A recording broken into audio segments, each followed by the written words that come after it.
মেক্সিকোর এক প্রত্যন্ত গ্রাম কুমালায় পেদ্রো পারামো নামের একটা লোক থাকতো, যার ছেলে হুয়ান তাকে খুঁজতে এই গ্রামে আসে। কিন্তু এইখানে তার সাথে ঘটে যায় এমন কিছু ঘটনা যেটা কোনোদিনও কল্পনা করতে পারেনি। কুমালার অজানা রহস্য জানার পর হুয়ান বুঝতে পারে এইখানে আসা তার সব থেকে বড় ভুল সিদ্ধান্ত ছিল। পেদ্রো পারামো আসলে কে, কি এই গ্রামের রহস্য, সেইটা জানতে হলে দেখতে হবে হুয়ান রুফলোর লেখা ক্লাসিক মেক্সিকান নোভেলের উপর নির্মিত মুভি পেদ্রো পারামো। হুয়ান প্রেসিয়াদোর মা দলোরিতা 7 দিন আগে মারা গেছে। তার শেষ ইচ্ছে ছিল হুয়ান বাবার সাথে দেখা করে তার সম্পত্তির অংশ নিক। সেই উদ্দেশ্যে হুয়ান চলেছে প্রত্যন্ত এক গ্রাম কুমালায় তার বাবা পেদ্রো পারামোকে খুঁজতে। মেক্সিকোর বিস্তীর্ণ মরুভূমির মাঝে হুয়ান একা দাঁড়িয়ে। অনেক দূরে দেখা যায় একটা লোক খচ্চর নিয়ে কোথাও চলেছে। জিজ্ঞেস করলে জানায় লোকটা কুমালার রাস্তা চেনে, তাই ওর সাথে হুয়ান চলল স্বপ্নের পথে। লোকটার নাম আবুন্দিও মার্টিনেজ। কথাবার্তার মাঝে জানা গেল যে হুয়ান কখনো তার বাবাকে দেখেনি, শুধু নাম শুনেছে। পেদ্রোর নাম শুনতে আবুন্দিও হেসে বলে, আমিও পেদ্রোর ছেলে, আর সে তো কয়েক বছর আগেই মারা গেছে। হুয়ান চমকে যায়, কি বলবে ভেবে পায় না। বিশ্বাস অবিশ্বাসের দ্বন্দ্ব। কুমালার রাস্তা দেখিয়ে আবুন্দিও নিজের পথে হেঁটে চলল। হুয়ান তো গ্রামে পৌঁছে অবাক। মা যেমনটা বলেছিল তার থেকে কুমালা সম্পূর্ণ আলাদা, জনশূন্য, ভুতুড়ে। বহু বছর কেউ আসেনি বোধহয়। আবন্দিও গ্রামে থাকার জন্য এদুভিকেসের সাথে দেখা করতে বলেছিল। সেই অনুমান করে বাড়ি খুঁজতে গিয়ে কালো কাপড় পরে বুকে মৃত বাচ্চাকে নিয়ে হেঁটে চলা এক মহিলা দ্রতিয়া এদুভিকেসের বাড়ি দেখিয়ে দিল। ওনার গোটা বাড়িতে অগুন্তি আসবাবপত্র। জিজ্ঞেস করলে জানতে পারলো সবাই গ্রাম ছাড়ার আগে এইসব জিনিস নাকি এখানে ফেলে গেছে। উপরের একটা ছোট্ট চিলেকোঠার মতো জায়গায় এদুভিকেস হুয়ানকে থাকতে দিয়ে প্রশ্ন করলো, তুমি দলোরিতার ছেলে তাই তো? এদুভিকেসের প্রশ্নে হুয়ান চমকে উঠল। আসলে তোমার মা বলেছিল তুমি আসছো। হুয়ান অবাক হয়ে জিজ্ঞেস করে, কিন্তু মা তো মারা গেছে, তো আপনি জানলেন কি করে? এদুভিকেস হেসে বলে, দলোরিতা আমার বন্ধু, তাই আমার থেকে ভালো কে জানবে। খেতে বসার সময় এদুভিকেস বলে, আমার অবশ্য তোমার মা হওয়ার সুযোগ এসেছিল, কিন্তু কোনো কারণে সেটা হয়ে ওঠেনি। হুয়ান আরো অবাক হয়। আসলে যেদিন দলোরিতার সাথে পেদ্রোর বিয়ে হয় তখন ওর মেন্স চলছিল, তাই দলোরিতা বিয়ের রাতে এদুভিকেসকে ওর জায়গায় যেতে বলে। কিন্তু নেশায় মত্ত পেদ্রো সেই রাতে বেহুশ হয়ে ঘুমিয়ে পড়েছিল। দলোরিতার সাথে সব ভালোই চলছিল, কিন্তু পেদ্রোর কঠোর স্বভাবের বিরুদ্ধাচরণ করার জন্য পেদ্রো দলোরিতাকে বোনের বাড়ি কলিমা পাঠিয়ে দেয়। এদুভিকেস এরপর পেদ্রোর ছেলে মিগেল পারামোর গল্প শোনায়। এর ব্যাপারে হুয়ান কোনোদিন জানতো না। পেদ্রোর সম্পত্তির একমাত্র ভাগিদার মিগেল একদম হয়েছিল বাবার মতো। ছোট থেকে একাধিক মেয়ের সাথে শারীরিক সম্পর্ক রাখাই তার নেশা। এদুভিকেসের বাড়িতে অনেক সময় এসে রাত কাটাতো। তারপর কন্টলার এক মেয়ের প্রতি ঝোঁক বাড়লে বাড়ি ফিরত মাঝরাতের পর, কিন্তু সেদিন ফিরল না। এখনো মনে আছে চার্চের ফাদার সেদিন ওর জন্য ঈশ্বরের কাছে প্রার্থনা করতে চায়নি। কথিত আছে ফাদার স্বর্গে যাওয়ার জন্য প্রার্থনা না করলে মৃত্যুর পর তার অতৃপ্ত আত্মা এই জগতেই থেকে যায়। ফাদারের এমন করার কারণ ছিল তার ব্যক্তিগত ক্ষোভ। ওনার ভাগ্নিকে মিগেল ধর্ষণ করেছিল, এমনকি তার বাবার খুনিও ছিল মিগেল। তবে ভাগ্নি যেমনটা আশা করেছিল তেমনটা হলো কই, কারণ ফাদারকে পেদ্রো অর্থের লোভ দেখিয়ে ঠিকই ছেলের আত্মার মুক্তির জন্য ঈশ্বরের কাছে প্রার্থনা করিয়ে নিয়েছিল। পেদ্রো জানে ফাদার অর্থলোভী, টাকার জন্য ঈশ্বরের বিরুদ্ধে যেতেও রাজি। এই যেমন কুমালার এক মহিলা তার বোনের আত্মহননের পর আত্মার মুক্তির জন্য ফাদারের কাছে আসলে ফাদার জানিয়েছিল আত্মহননের মতো পাপ ঈশ্বর ক্ষমা করেন না, তবে অর্থের ব্যবস্থা করলে তিনি ওর আত্মার মুক্তির জন্য প্রার্থনা করবেন। কিন্তু অর্থের যোগান করবে কে? ফলে মহিলাটির বোনের আত্মা মুক্তি লাভ করে না, আর সে মৃত মহিলা আর অন্য কেউ নয়, স্বয়ং এদুভিকেস। হুয়ানকে এতক্ষণ গল্প বলার পর এদুভিকেস মোমবাতি নিয়ে হারিয়ে যায়। শত খুঁজেও হুয়ান তার অস্তিত্ব পায় না। সারা বাড়ি জুড়ে আসতে থাকে কাতর কান্নার শব্দ, সাথে এক পুরুষের আত্মনাদ। হুয়ান ভয় হতচকিত হয়ে চিলেকোঠায় আসলে আরেকজন মহিলাকে লণ্ঠন হাতে প্রবেশ করতে দেখে। ওর নাম দামিয়ানা। হুয়ান আসার খবর শুনে সে মেদিয়ালুনা থেকে ছুটে এসছে। মায়ের থেকে শোনা ছোটবেলায় দামিয়ানা হুয়ানের দেখাশোনা করত। তাকে দেখে মনের সাহস আসলে বাড়িতে কান্না আর একটা লোকের আর্তনাদের ব্যাপারে জানায়। কিন্তু দামিয়ানা বলে ভয়ের কিছু নেই, এগুলো সব পূর্ব ঘটনা। এক সন্ধ্যায় এই বাড়িতে জমি অধিগ্রহণের ব্যাপারে টরিবিও এলাকার ডন ফুলোর সাথে দেখা করতে আসে। টরিবিও চেয়েছিল ফুলোরের সাহায্যে প্রতাপশালী পেদ্রোকে ক্ষমতা থেকে সরাবে, কিন্তু সে জানতো না এই ফুলোর আসলে পেদ্রোর ডান হাত। সে আদেশ অনুযায়ী টরিবিওকে দড়িতে ঝুলিয়ে শ্বাস রোধ করে মেরে ফেলে। আসলে ফুলোর মেরিয়া লুনার অধিবাসী। এই এলাকা একসময় প্রচুর ধার দেনায় ডুবে গেলে ডলোরাসের পরিবার মেরিয়া লুনার জমি কিনতে চাইলে পেদ্রো উল্টে ডলোরাসের ছোট মেয়ে ডলোরিতা অর্থাৎ হুয়ানের মাকে চটজলদি বিয়ে করে পুরো জমি নিজের নামে করে নেয়। বিয়ের দিন সবাই খুব আনন্দ করে এবং খাওয়া দাওয়া করে কাটিয়ে দেয়। আর যেটুকু উচ্ছিষ্ট বেঁচে ছিল সেটা দামিয়ানা লুকিয়ে দ্রতিয়াকে দেয়। অচ্ছুত হওয়ার জন্য সবাই ওকে নিচু চোখে দেখে। এই শুভ লগ্নেই ডলোরিতার মেন্স চলার জন্য এদুভিগেসকে নেশায় মগ্ন পেদ্রোর সাথে রাত কাটাতে বলে। আর এটার কথাই এদুভিগেস হুয়ানকে বলেছিল। গল্প শেষ করে হুয়ান দামিয়ানার সাথে অন্ধকার শুনশান রাস্তা ধরে এগিয়ে চলল পেদ্রোর বাড়ির দিকে। দামিয়ানা বলে, জানো, এই জায়গার প্রতি গলিতে এমন অনেক আত্মা আছে যারা আজও মুক্তি পায়নি। এদের মধ্যে বেশিরভাগ এমন মানুষের আত্মা যাদের পেদ্রো নিজের বাবার মৃত্যুর পর মেরেছিল। আচ্ছা দামিয়ানা, আপনি কি করে জানলেন যে আমি আসছি? দামিয়ানা এই প্রশ্ন শুনে চুপ করে রইল। হুয়ান জিজ্ঞেস করে, আপনি জীবিত নাকি মৃত? কিন্তু কথা শেষ করার আগেই দামিয়ানা ঝড়ের বেগে রাস্তার মোড় ঘুরতেই হারিয়ে যায়। হুয়ান চিৎকার করে ডাকে, কিন্তু শুনশান গলির আঁধারে তার অস্তিত্ব ছাড়া আর কেউ নেই। নিস্তব্ধতার মাঝে বাকরুদ্ধ হুয়ান। মাকে ওর বোনের বাড়ি পাঠিয়ে বাবা একবারের জন্য আনতে যায়নি। শেষ জীবন পর্যন্ত উনি কুমালা আসার স্বপ্ন দেখতেন। হঠাৎ শোনা গেল দুই মহিলার গুঞ্জন। তারা কাউকে দেখে পাশের একটা বাড়িতে লুকিয়ে পড়ল। হুয়ান ছুটে যায় ওদের দিকে, কিন্তু দমকা হাওয়ায় মিলিয়ে গেল। শুধু তাই নয়, চাঁদনি রাতে হুয়ান দেখছে সেই সব অসহায় মানুষগুলোকে যাদের পেদ্রো নৃশংস ভাবে মেরে ফেলেছিল। হুয়ান স্বপ্ন আর বাস্তবের মায়াজালে ফেঁসে প্রাণ বাঁচাতে দৌড়ে কিছুটা দূর এসে উল্টে পড়ে যেতেই এক দম্পতিকে দেখতে পায়। ওকে ঘরে আশ্রয় দিয়ে সকালে রাস্তা দেখিয়ে দেওয়ার প্রস্তাব দিয়ে ক্লান্ত হুয়ান মেঝেতেই শুয়ে পড়ে। সারা রাত হুয়ান জ্বরের মধ্যে কাঁপতে থাকে। সকালে ঘুম ভাঙলে দেখে মেয়েটা পাশে নগ্ন অবস্থায় বসলো। ওর সাথে যে লোকটা ছিল সে ওর স্বামী নয়, বরং ভাই। তাকে একসময় পেদ্রো থেকে শুরু করে মিগেল একে একে ভোগ করেছে, আর হয়তো হুয়ানও করবে। কিন্তু হুয়ান তার নগ্ন শরীর উপেক্ষা করে আবার ঘুমিয়ে পড়ে। সময় গড়িয়ে যায় নদীর স্রোতের মতো। যখন হুঁশ ফিরল, দেখে রক্ত মাংসের মেয়েটার শরীর কাদায় পরিণত হয়েছে। তার ভাইয়ের আত্মা এতদিন অন্য পুরুষের অপেক্ষায় ছিল, সে তো গেছে, এর সাথে মেয়েটার আত্মা মুক্তি লাভ করেছে। সারা ঘর ভর্তি কাদা। হুয়ান ভয় ঘর থেকে বেরিয়ে দৌড়তে শুরু করলো। দূর গলি থেকে লোকদের গুঞ্জন আর বাদ্যযন্ত্রের আওয়াজ ভেসে আসছে। হুয়ান আওয়াজ লক্ষ্য করে হেঁটে চলল। একটা সময় মাঠে এসে দেখে আকাশে একাধিক মহিলা ও পুরুষের অতৃপ্ত আত্মা নগ্ন অবস্থায় ঘুরে চলেছে। আর এই ভয়ানক দৃশ্য দেখে হুয়ান প্রাণ হারায়। এরপর কেটে গেছে বেশ কিছুদিন।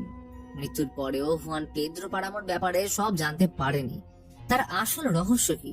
জীবনের কোন কঠিন ক্ষণে পেদ্রোর যাত্রা শুরু হয়েছিল? তবে চিন্তার কোনো কারণ নেই, কারণ দ্রতিয়া আছে এই না বলা কাহিনীর জন্য।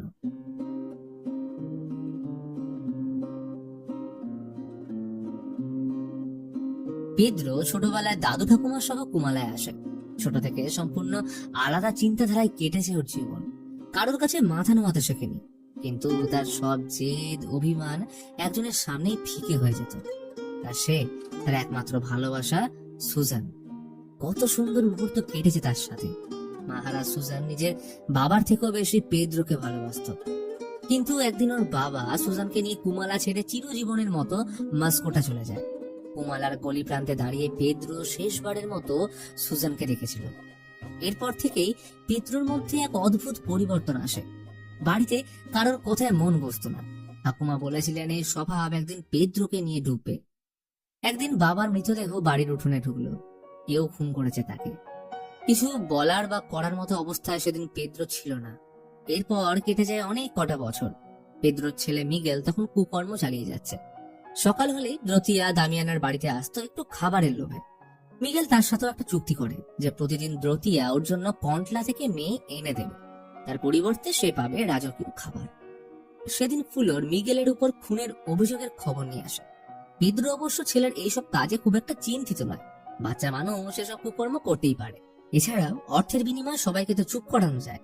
তবে জীবনের এত ঝঞ্ঝাটের মাঝে পেদ্রো সুজানকে ভোলেনি। পেদ্রো কুমালা সহ মেরিয়া লুনার ক্ষমতায় আসার পর মাস্কোটা সহ গোটা মেক্সিকোতে সুজানের খবর নিতে লোক লাগিয়ে দেয়। এর মাঝে একদিন কন্টলা থেকে যাওয়ার পথে ঘোড়া থেকে পড়ে মিগেল প্রাণ হারায়। ঠিক ছোটবেলায় বাবার দেহ যেমন ভাবে বাড়িতে আনা হয়েছিল, ঠিক তেমন ভাবেই মিগেলকে আনলো, যেন পুরনো দুঃস্বপ্নের পুনরাবৃত্তি।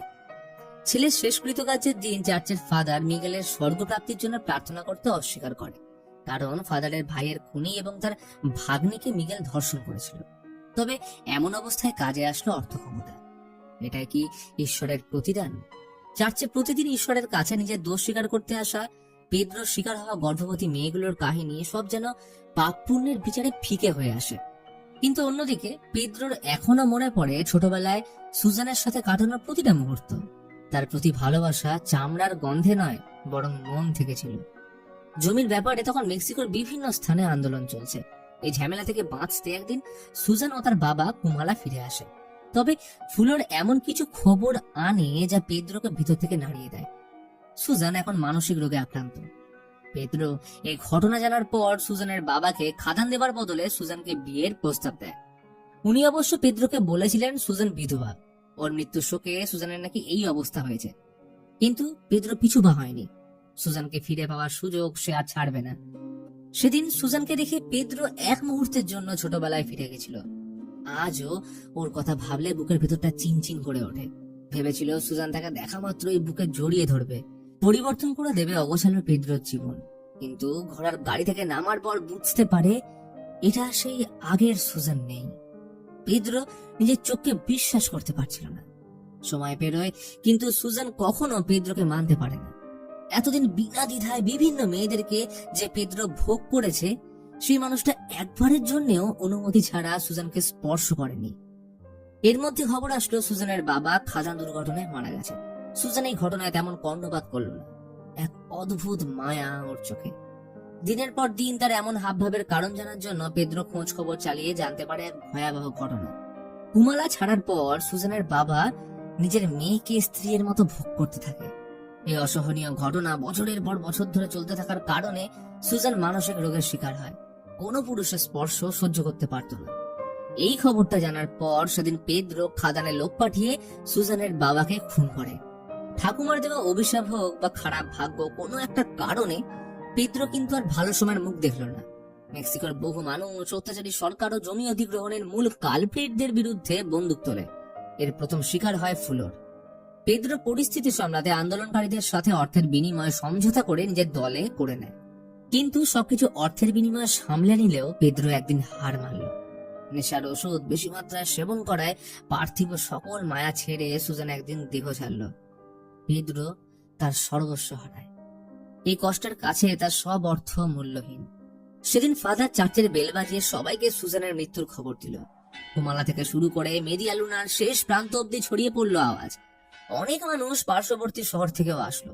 কিন্তু এত লোকের সমাগমের পর সুজানের শেষ যাত্রার পরবর্তী অধ্যায় উৎসবের রূপ নিল। মেলা, সার্কাস থেকে শুরু করে পুরো কুমালা আনন্দে মেতে উঠল।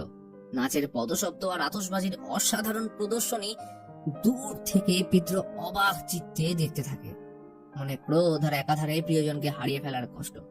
দামিয়ানা কিছুটা সংকোচ বোধ করে পেদ্রোকে শান্ত হয়ে বসতে বললে উত্তর এলো, আমি যদি সত্যি বসে পড়ি না, তাহলে কুমালা একদিন শেষ হয়ে যাবে। এটাই হয়তো পেদ্রোর অন্তিম মুহূর্ত ছিল। দিন যায়, রাত যায়, গড়িয়ে যায় বছর, পেদ্রো আর ওঠেনি। পিছনে ফেলে গেছে পাপে মেশানো কিছু মধুর স্মৃতি আর কুমালার প্রতি অপরিসীম ক্রোধ। চোখের সামনে ধুলোয় মিশে যাচ্ছে গোটা শহর। যে যার মতো প্রাণ বাঁচিয়ে সবাই ঘর বাড়ি ছেড়ে পালিয়েছে, কারণ মাথার উপর থেকে পেদ্রো হাত সরিয়েছে। দলের শেষ প্রভুভক্ত লোকটাও এই সময় মেক্সিকোর ফ্রিডম ফাইটারদের সাথে অ্যান্টি ক্যাথলিক নিয়মের বিরুদ্ধে গিয়ে আন্দোলন চালাচ্ছে। কিন্তু এইসবের বিন্দু মাত্র ধার ধারল না পেদ্রো, কারণ আজও চোখের সামনে ভাসে সুজানের শেষ যাত্রা। যেন ছোটবেলার সুজান তাকে বিদায় জানাচ্ছে। সেই একই চাহনি, সাথে হৃদয় বিদারক অনুভূতি, যা বলে হয়তো ব্যক্ত করা যাবে না। কুমালা আজ জনশূন্য। শুধু সময় চক্রে আটকে রয়েছে সেই অতৃপ্ত আত্মারা যাদের মৃত্যুর পর ফাদার মুক্তি দেয়নি। আর ছিল একাকী অচ্ছুত রতিয়া, যার নিজের বলতে কেউ নেই, জীবনের স্বপ্ন নেই। এমন মানুষ বাঁচবে কার জন্য? পেদ্রো পর্যন্ত ছাড় পায়নি, আর সে কিনা একজন সামান্য অচ্ছুত, যার কাছে খোলা বাতাসের অক্সিজেন ভোগ করাটাও এখন ধারের সমান। যখন সে মৃত হুয়ানকে কুমালার রাস্তায় খুঁজে পায়, তখনই রতিয়া শেষ নিঃশ্বাস ত্যাগ করে। অবশ্য মৃত্যুর পরে তার ভাগ্যে আলাদা করে কোনো কবর জোটেনি। হুয়ানের কবরের সাথেই তাকে পুঁতে দেওয়া হয়। এতক্ষণ হুয়ানের কবরে শুয়ে থাকা দ্রুতিয়া পেদ্রোর জীবনী শোনাচ্ছিল। হুয়ান জিজ্ঞেস করে, আচ্ছা তাহলে বাবা মরল কি করে? দ্রুতিয়া শুরু করলো পেদ্রোর অন্তিম অধ্যায়। সুজানের মৃত্যুর পর যখন গোটা কুমালা ফাঁকা হয়ে আসে, তখন আবন্দিও স্ত্রী অসুখে মারা পড়ল। কোনো উপায় না থাকায় তার শেষ কৃতকর্মের জন্য আবন্দিও পেদ্রোর থেকে অর্থের সাহায্য চাইতে আসে। কিন্তু সে জানতো না সময় ভুলে নিদ্রাহীন অবস্থায় বসে থাকা পেদ্রো বহু আগে কুমালার লোকদের মাথার উপর থেকে হাত সরিয়ে দিয়েছে। তাই সাহায্য করতে অস্বীকার করায় আবন্দিও মদ্যপ অবস্থায় পেদ্রো আর দামিয়ানাকে খুন করে। পেদ্রো তাকে আটকানোর চেষ্টা করল না, কারণ এটার অপেক্ষাতেই সে হয়তো একদিন ছিল। পেদ্রোর হৃদয়ে এখনো আগুন জ্বলে, চাইলেই উঠে চিৎকার করতে পারত, কিন্তু কার জন্য? কে উঠবে এখন? কে আবার নতুন করে প্রেমে পড়ার পরিশ্রম করবে? শুধু কি হৃদয় ভাঙার জন্য? সুজান যদি একবার হ্যাঁ বলতো, মৃত্যুকে হারিয়ে ফিরে আসতো সে। তবে আজ নয়, হয়তো সময়ের কোনো এক প্রবাহে তারা একদিন ঠিকই জেগে উঠবে, মেক্সিকোর কোনো এক গলিতে একই রাস্তায় ছুটে আবার নতুন করে সুজানের প্রেমে পড়তে।